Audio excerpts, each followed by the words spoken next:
So, hello mga kalods. So, ito na naman tayo. So, ayan guys. Punta na tayo sa work ko. So, habang pupunta tayo sa work ko guys, titignan muna natin yung nasa paligid ng dadaanan ko. Kasi super nice guys, mga kalods. Lalo na dito sa farm. Makikita mo may mga ano dyan, may mga dates, saka mga new gun. So, hindi siya mga new gun guys. So, ayan yung mga malalaking bahay guys. So, malaki ng lote nila. Paligiran din sila ng dates. Akala mo mga niyog. So, ayan. Malaki ng square meter nila.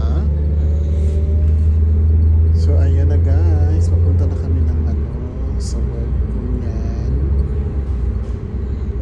So, syempre, habang papunta kami doon, naisip ko na rin kuhaan yung mga dadaanan namin para may mga remembrance tayo pag umuwi tayo ng Pilipinas.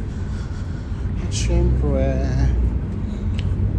pag na-miss natin ang lugar nila, mapapanood natin, diba? So ayan yung mga small tindahan guys na madadaanan, mga coffee shop dyan, supermarket.